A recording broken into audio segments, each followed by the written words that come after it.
Welcome to Nell and Matt's Obsolete Movies, the podcast where we revisit movies from our 25 plus years of collecting films on obsolete formats. You can also think of this podcast as being about films from the VHS era, or at least that were available in the VHS era, though we don't necessarily always watch them on VHS.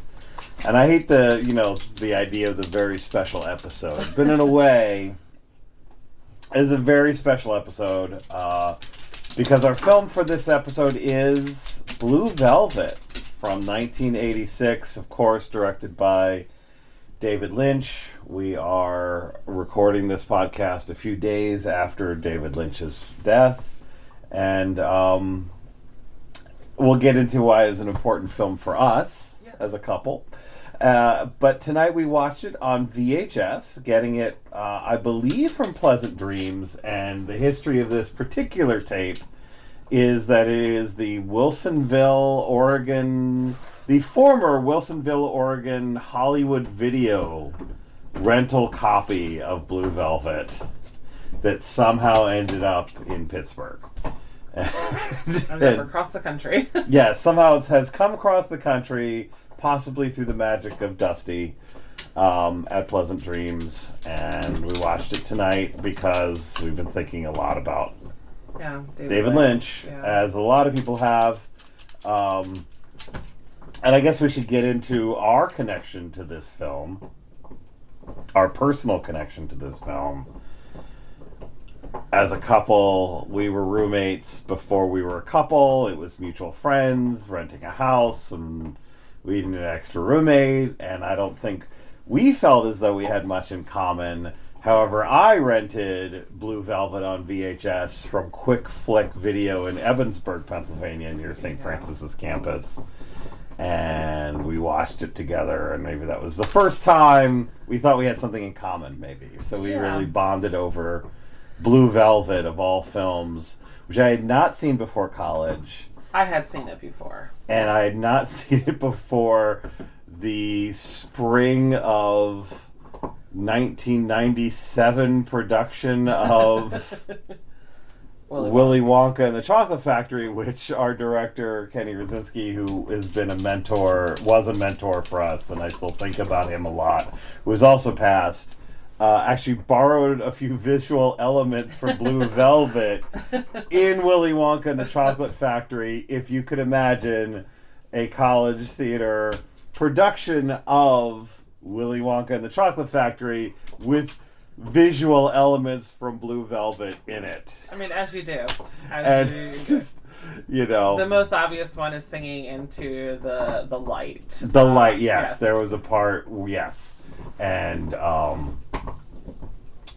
he was like, I know where this is. He pointed to a picture of David Lynch, and I was like, I don't get it. He's like, you need to see Blue Velvet. Yeah. And so, boom, on it. Now, I had actually seen Blue Velvet before because I'm a bit of an insomniac when I was younger. And growing up in the Philadelphia area, there was just amazing late-night television, and Blue Velvet was one of the films. I'm actually typically a horror fan, and so it was on one of those channels that had usually great horror movies, and though there's definitely horror related to Blue Velvet, is not traditionally classified as a horror film, but I had seen it before, and I think when we watched it together, it was almost like this secret handshake of like, oh, you liked it? I liked it. Oh, that's cool. Yeah. I think for me, especially growing up in a conservative Catholic family, and then now I look back now, I probably did have a couple friends in high school who might have been into the film, but we typically went to see films like When Harry Met Sally, and so to admit to your friends that you're like, I like this film Blue Velvet, just kind or of that you would want to share it with a friend, who maybe wasn't ready for it, right? Sometimes we talk about the critical reception in its time. Yeah. And Blue Velvet was a controversial film in its time. Yeah. There's some indication that Lynch had at least the concept, if not a script, in the 1970s. Yeah. And really, there was a long road to making this film because of it, the violence, the sexuality in it, the aberrant, what would be considered the aberrant sexuality in it. Yeah. You know, there's a way that you could very much, if you're a Hollywood producer, look at this script and say, can we get this as an R? Yeah. And if we can't get this as an R, the distribution possibilities for this film are pretty much done.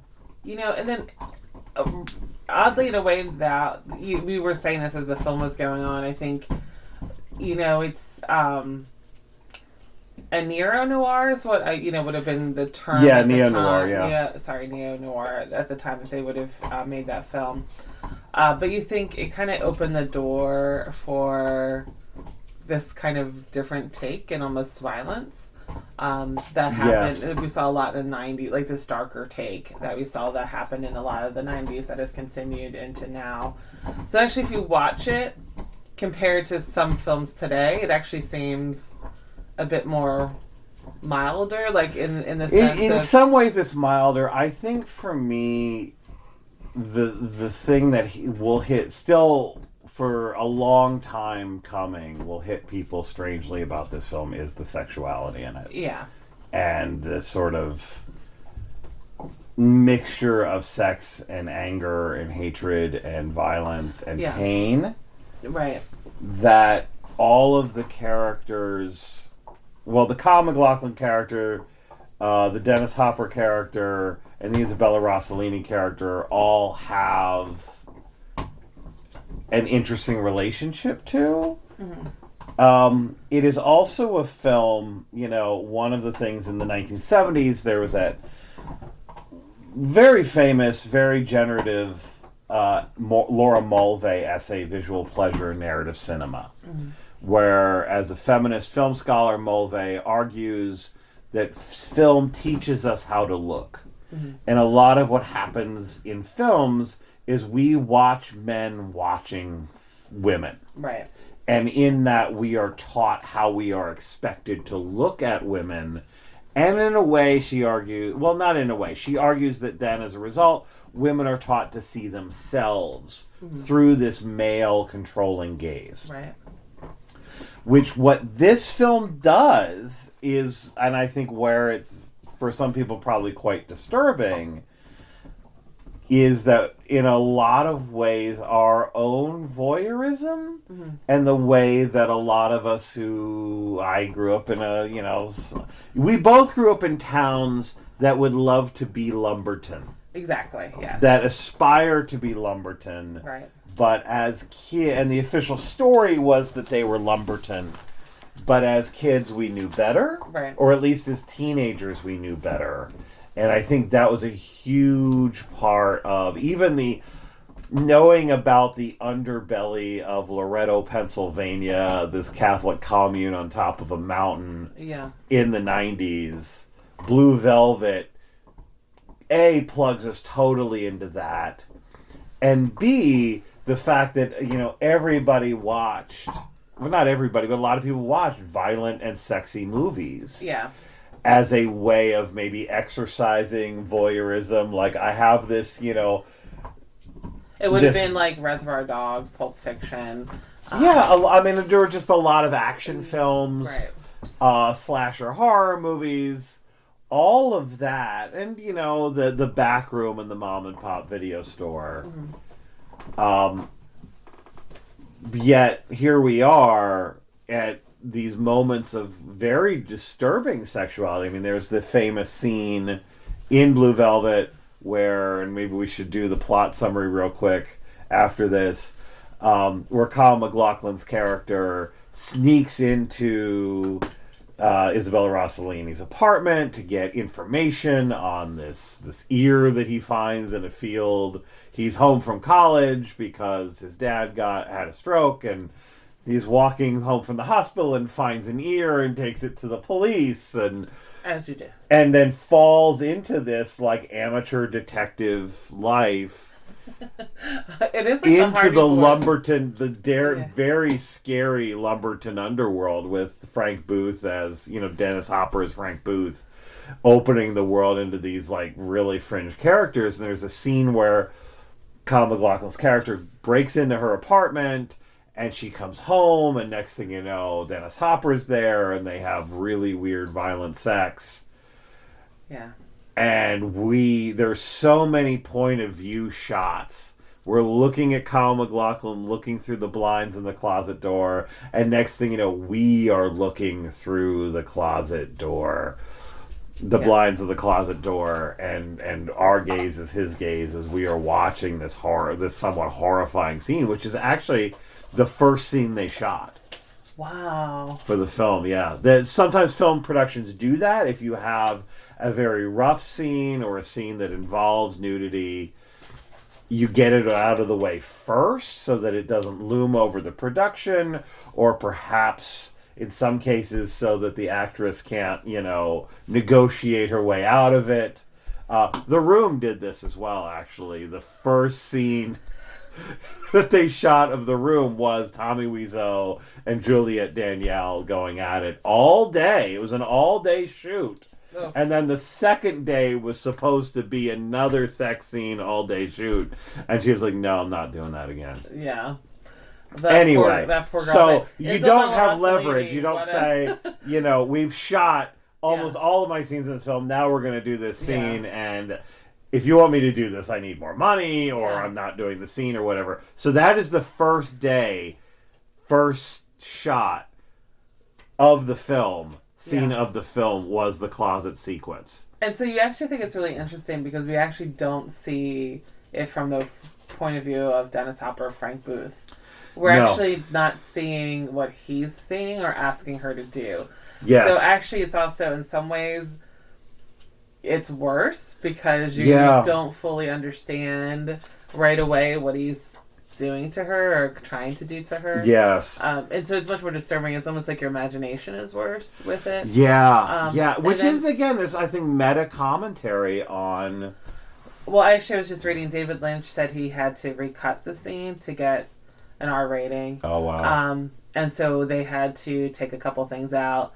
So you see Kyle MacLachlan's reaction to what's happening. And he said in some ways that reaction is worse because you don't know what was done to her. So it's like that we all know and understand Frank is a dangerous man and is capable of really harming her. And so in that moment you don't really necessarily fully know what he has done to her. Yeah, which again, makes it, again, and it's disturbing because we are already at that point in the film, we should have been bonded to the Kyle MacLachlan character as our lead, as our hero, as our clean-cut, all-American college kid. He's also like a Hardy Boy, right? Like he's, that might be a really old reference. He's almost like Fred from Scooby-Doo. Maybe that's a better reference. Yes. That's also an old reference. Yeah. Not as old, but yeah. But he's clean cut, he's smart, he's a college boy, and who takes time off because his family needs him. Yeah, his father's in the hospital, and he's going to solve this, determined to solve this crime. But that scene, because you can tell he's almost deriving some pleasure from it. Yes. You kind of start questioning him and as a us character. And like he doesn't look away. He watches what is happening to her. Doesn't intervene. Watches what happens to her. Doesn't look away from what is happening to her. Yeah. And you get like Frank Booth being so violent of maybe why he hesitated to help her. Yeah, so there is then fear and sexuality, and you then begin to question if there's an element of jealousy. Yeah. In there. I mean, he has already seen her naked. Yeah. Before Frank Booth shows up. Okay, so I think, watching this film in 2025 now, one of the things I want to think about is like this, the reaction that so many people we know have had, especially on our social media feeds the last few days, about the passing of David Lynch, is for me that appeal part of the appeal, I think, especially for people of our vintage, of the sort of Gen X, and I think more sort of astute friends who are maybe, we have a lot of millennial friends at this point, is that it does deconstruct that sort of American myth of the small town, innocent Andy Griffith show, Donald Reed, show, Father Knows Best, suburban life, and that no matter what you try to do, there is this darkness, there is this undercurrent in the world, no matter where you are. And you can choose to believe the myth, but that's not how the world works. And I think for me and for a lot of people, the art of David Lynch, because you even think the way like Twin Peaks, I mean, we have friends who this time of year, we have several friends this time of year who rewatch Twin Peaks starting around now. Yeah. It's a January, February project. And again, Who Killed Laura Palmer? Again, small town, it's now the Pacific Northwest. But Kyle it is MacLachlan in both. Kyle MacLachlan in both. And what is that undercurrent? Yeah. What is that thing that you know about of the adult world that is evil and the problem of evil?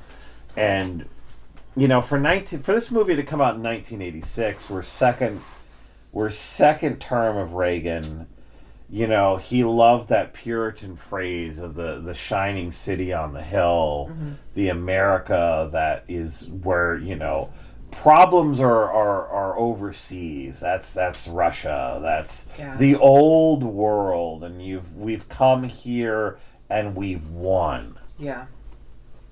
In a sense, just by being here. And I think there are still a lot of Americans politically who that's how they see us, or they're somehow trying to get back to this mythic status. But plenty of us know better. Yeah. Well, you think about, he finds the ear while he's, tossing stones in a field. He's, walking along, tossing stones. And that field has a field full of garbage. Field full of garbage and a severed human ear with it. But, even before that, the beginning scene with his father watering his lovely garden in his beautiful suburban neighborhood, he does have the stroke. He actually falls into a mud puddle and is is wallowing in the mud puddle. The dog starts jumping on him to get the water, and then you kind of go into the grass and you see look like darkling beetles in the grass, and and then the ear had ants on them, and so he automatically right away just lets you know with that beetle scene that we actually don't fully understand what's going on in the world around us, and just opens that path for it. Which is a weird thing to say, but, for a film that is surrealistic, that has scenes that feel like fever dreams, that has really interesting sort of fringy characters. Yeah. I mean, bordering on cartoonish. I mean, this was, Frank Booth was the character that Dennis Hopper was born to play. 100%. And he could not overcook it there's no way he could be mawkish. Yeah. Because there's no overcooking his performance of that as that character. Yeah. In which a weird way, he took it really seriously. Which he did take it very seriously. Yeah. So I think for a lot of folks, as surreal as this film is, it is a vision of a truth. Yeah. And I think that truth, it's not just that it's a weird movie that's interesting to look at, but I think the impact of David Lynch for so many people is that he was maybe holding up a mirror to our society. Yeah. And he was exposing a truth, even if there are times where we did not fully understand that truth. Yeah. And there is a way, and a lot of people's high school education teaches them to look for symbols. Yeah. You can really get bogged down in everything David Lynch has ever done. and think, oh, that's a symbol. There's a secret message. Where, you know, I think it's a much more interesting way of watching these films to look at that big picture. Yeah. And to look at ourselves in that big picture. I think, you know, we're coming also from, I think more so now than in the past, of this, like, if there's something bad that's happening in a home, no one talks about it. Yeah. And it's just like, oh, okay, that family, we just don't discuss it. Like, that's that, you know. And so it could very much be, you know, the minister of the neighborhood who could potentially be beating his wife and family at night, but you would never talk about it, right? Because it's like what happened behind closed doors is what happens behind closed doors. And I think that very much David Lynch would have grown up in that kind of era. I mean, in one way, a lot of people said that, you know, David Lynch, in one way, he skipped the counterculture of the 60s and 70s. Yeah. He stayed always he always maybe had one foot in the 1950s. Well, and I think, you know, it's like actually him and John Waters in that sense. Because John Waters, in a much more silly way, really did kind of examine that, what does it mean to be like a proper family, but actually, like, the reality of it could be for John Waters, very dirty, you know? Yeah. But for David Lynch, he's like, oh no, there's a darkness that can definitely exist in a community, in a family, in a neighborhood.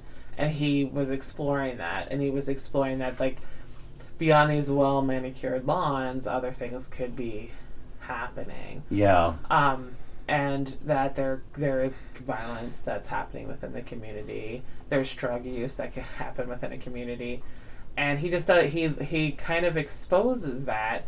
Yeah. And I think for Jeffrey, who bright-eyed young college kid, seems to have a really nice family, it's an awakening for him to the reality that's out there. And he kind of takes Sandy along the way, which actually, in watching it this time, I'm like, poor Sandy. Because he's just like, he's so comfortable being like, okay, Sandy, can you take me to that play? Can you take me to that apartment building where she lives? Sandy, can you do this for me? He kind of is happily pulling her into potentially dangerous situations. And she's like 17, 18 year old. Yeah, she's still in high school. She's still in high school. But I think it just, in many ways, reaffirms that we truly don't know our neighbors. We truly don't know what is happening. Which, you know, and whenever something does happen in one of those communities, oh, it can't happen here. This is, you know, there are places in the American imagination where those things are supposed to happen. Right. And they're urban and non-white, and yet, And so there is also the interesting thing, the last scene of the film, the mechanical robin. Yeah. Which... Eating the darkling beetle.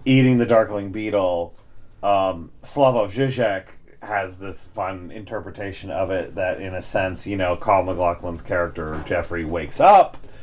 You know, they see these mechanical robins, and then they're watching the mechanical robin from the kitchen, and what Žižek is saying is, you know, that's very self-consciously supposed to be a fake-looking bird, which it is. Yeah.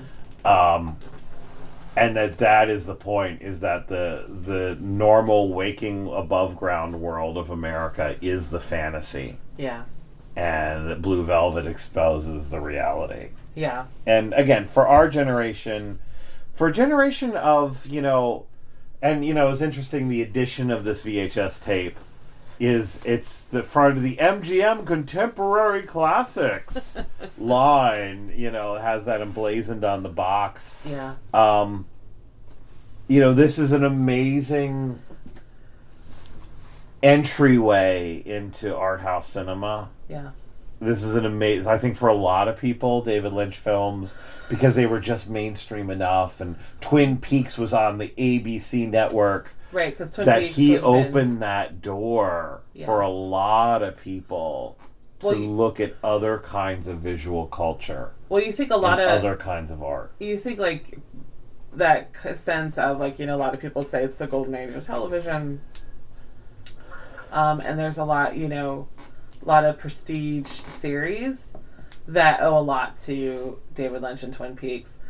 The interesting thing about this is, like, so you have Eraserhead, and then he went from Eraserhead to Elephant Man, which, my goodness, I don't know if I ever can watch that film again, just because it's so heartbreaking. Beautiful film. He got a ton of accolades for Elephant Man, and then Dune flopped. It was no one liked Dune.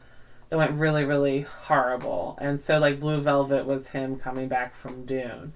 And so I think, like, Blue Velvet is actually, for me, the one that you see the aesthetic that he really develops in those themes. Mm-hmm. Like, so you see, like, the red curtains, for example, the use of, like, that going in closely to lights and things. Like, so you see these, like, markers of David Lynch that start in Blue Velvet consistently. Like, of course, with Eraserhead, some of that stuff was in Eraserhead, but it feels like he's like, oh, this is my visual style. Yeah. That comes again through his other films and through, oh my gosh, the TV series. Twin Peaks, that you see with it. So it's kind of interesting. It's like, there's that before Blue Velvet and then after Blue Velvet that happens. And I think you're right. Like, he can be an accessible art house. The Straight Story actually is really highly accessible to many people, right? But he is an accessible art house and does know how to kind of push boundaries, but not push it too far to frighten away a lot of people. Well, Inland Empire.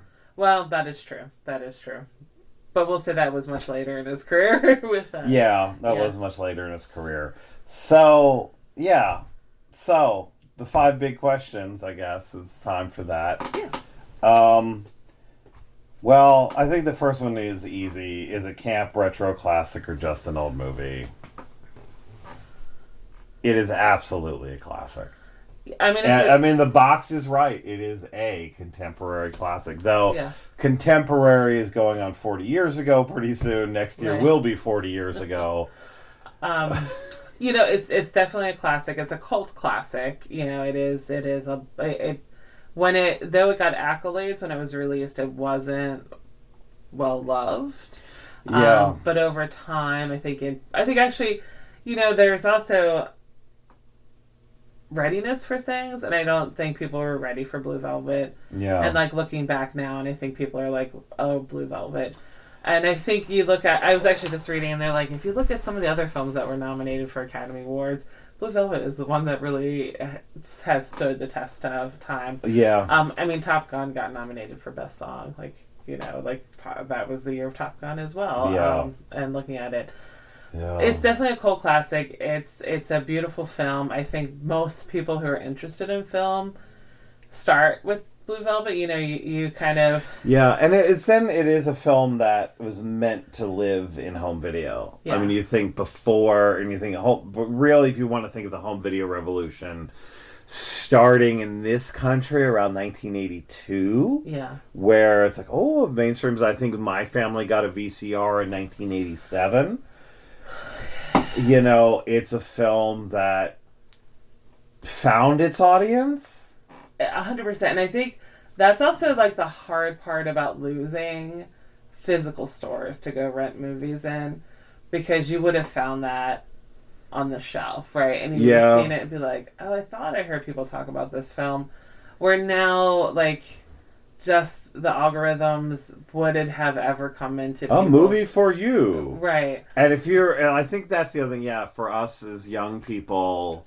For a lot of our friends as young people, David Lynch was the thing that... Yeah. The gateway drug. The threshold that you pass through. That was, like, how many doors... and it was Friday night in Loretto or something. Yeah. And, got it from Quick Flick. And, I remember seeing this film. I mean, how many times have we rewatched this film, revisited this film? Back when the Oaks used to do... Yeah. The Oaks Theater in Oakmont was this beautiful 1936 cinema palace sort of thing.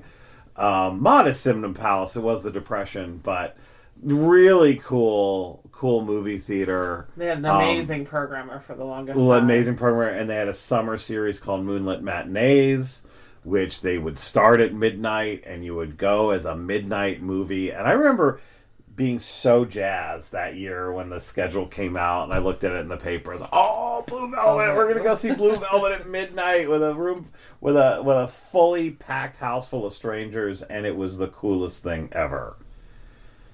And so many people were so excited to see this film on the big screen. And and I think David Lynch is still one of those people that as you're first getting into film, people are like, "Oh, you got to check out." Yeah, David you got to Lynch. get out there. You will.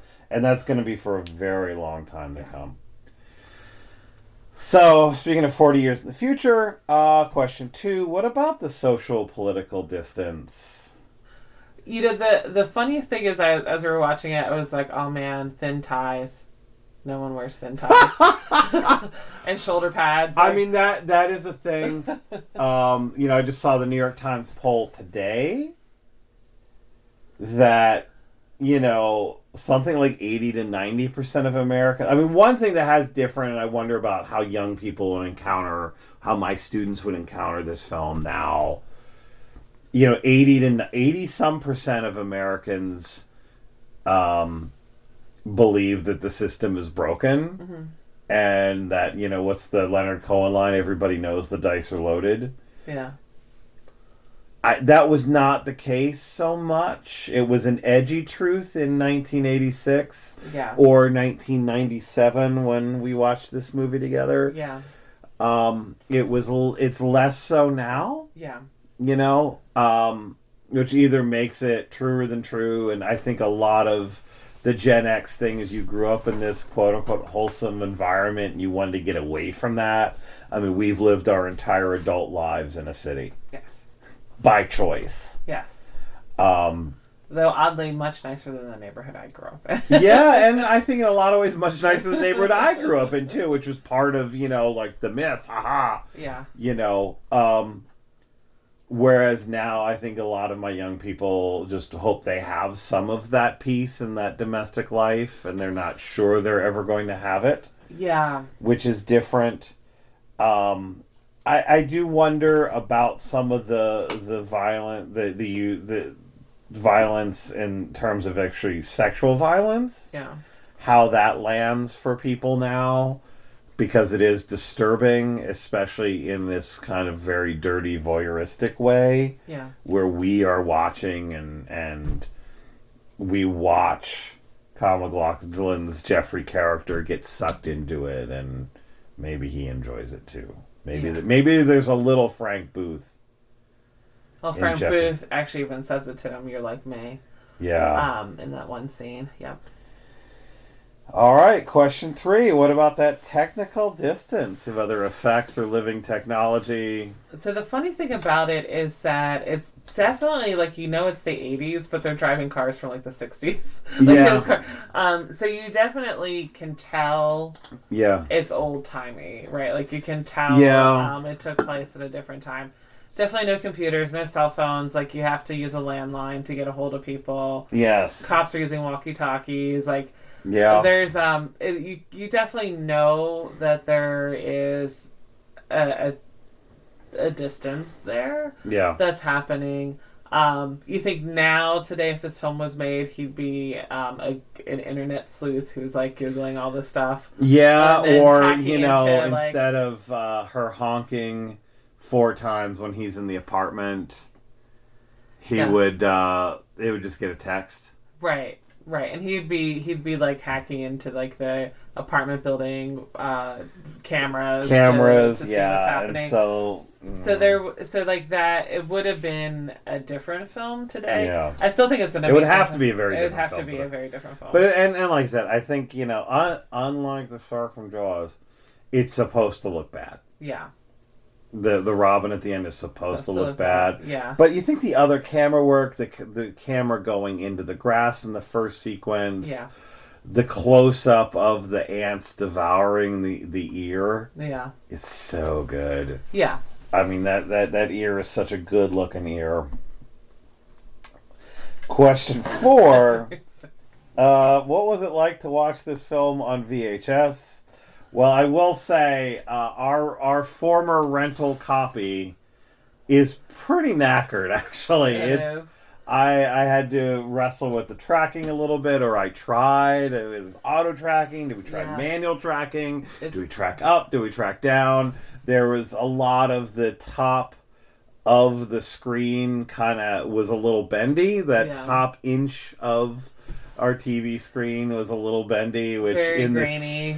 In the scene when they're going on the night ride with Frank, and the yellow line is coming through the camera, that was a little distracting. Yeah, but it was also really grainy, and so the night shots at time could be any dark or night shots could be were really rough. Yeah, maybe we need to get this on Laserdisc. So maybe I was hoping we had on Laserdisc. Me too, actually. So I mean, that's the hard part about VHS. It does, after so many viewings, start to this was again a well-loved rental copy that made its way across the country to us. Man, Hollywood Video. I mean, yes, the mom and pop video store was more important and better and more interesting. But man, Hollywood Video, there was something nice about going to Hollywood Video. Yeah. I liked Hollywood Video. Me too. So, last question. Question 5, will we ever watch this movie again? I mean, we've seen this movie a ton, so I can't imagine us never ever not watching this again. I actually made myself really sad when I was writing up the notes for this, thinking about the Oaks and Moonlit Matinees. And man, wouldn't it be cool if this summer, though we're old now and watching a 2-hour and 10-minute movie that started at midnight would be kind of rough for the rest of our week. Or the entire summer, if it was a great schedule.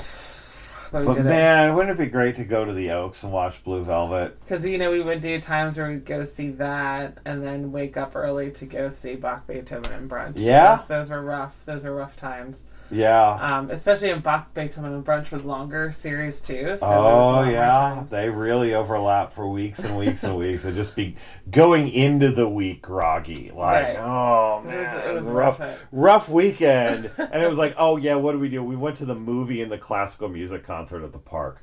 But which is maybe our Lumberton lives. How nerdy are we that we're like, well, we went to late night film festival and then we went to listen to classical music. I think, in a picnic in a park. In a picnic in a park. On an old, actually, steel mill barons, former lands. Former estate, yeah. Former estate. And it's beautiful. Frank Booth is such a disturbing character, right? And I think and Frank Booth has so gone into kind of the universe, and even if you don't know it, some of his lines, Yeah, so and that reminds me, actually, my first exposure to anything Blue Velvet, and I didn't know what it was, and I probably didn't realize until maybe the second time I saw it, the first Mr. Bungle album. The self-titled Mr. Bungle album has sound bites from this movie. From this movie in it. Yeah. Which again further cemented its Gen X counterculture status. And I was like, what is these sounds? What is this line about drinking warm beer and it makes him puke? And who is that? And I think the second time I watched the movie, oh my God, that's Mr. Bungle. Which is it was a dangerous film at the time, right? So actually Dennis Hopper wasn't the first actor approached to do it. Harry Dean Stanton, who worked with him a lot in the future with David Lynch in the future, didn't want to do it. Molly Ringwald was actually approached to play Sandy, which actually would have been pretty amazing to see her in that role. But that great reaction shot when her mouth just curves downward and she's so horrified. She realizes that Jeffrey has been sleeping with Dorothy. This film, as you said in the beginning, and I've said it before, we're the first generation of massive divorce. And in that massive divorce, a lot of dirty laundry was aired. And a lot of friends' houses who, had absentee parents and had the parents that were absentee, and there was not a lock on the liquor cabinet, and they really didn't care because they were out living their lives, and they got their lives back, and who cared what their 16-year-old was doing while they weren't home. All of that. I mean, I remember the first time I went to a party at a friend's house whose parents were gone every weekend. Yeah. And there was crazy stuff happening. And in a weird way, actually, I felt like even tonight watching it, when Jeffrey is exposed to the Frank Booth world, and they go over to Harry Dean Stanton's apartment. Yeah. And I was like, I've been in that apartment. I remember that feeling of being sort of horrified, but also like, damn, because I've been in that apartment. Not to be grim, but on the other side of it, from a woman perspective, how many families did we find out that the father was beating the mother? Yeah. And she felt like she didn't need to be in that situation anymore. Yeah. Where in the 70s, 60s, 50s, it would have just you been, made a hard bed and you're laying in it. And so it's like, oh wow, you're like, oh wait, oh, that's why your parents are getting divorced. Oh, your father was beating your mother. Oh, that kind of thing. And so I think this kind of really reveals that. And I know the violence that you do see against Dorothy is really horrific, but it's also how many women were experiencing that type of violence and had no way out of that violence, which is what's happening to Dorothy in that moment in time. Now it's because Frank is holding her child and husband captive, but how many other women felt captive because of finances, the inability to even sign a lease. Exactly. Right, you couldn't have your own money. Couldn't have your own bank account, couldn't have your own credit card. And so I think this film definitely exposes an ugliness that's there, and an ugliness that we're willing to ignore, right? So that, she has that line about, and the Robins came and they brought love, and just how hokey that line is, but how many people ignore what happens around them just so that they can have their hokey Robins of love moment. Yeah. So I think that it's just for me, it's always had a very profound effect on me. And I grew up in a neighborhood that had gang activity and drug deals and all this other stuff. But at least it wasn't Chester, right? That's always at least it wasn't Plainfield. We live in South Plainfield, which is so much better and so much more wholesome and so much less terrifying. Yes. But you knew what was going down on the street. So this is a film that, for our relationship wise, is important to us, but also it's just a very important film in general. I also don't know what that says about us, that we realized that we had a connection after watching Blue Velvet together. So I don't know what that says about us as a couple. We're not going to get into the psychology of that. No, I think that's a good note to end on. I think, watch Blue Velvet if you haven't seen Blue Velvet. Check it out. Bye. Bye.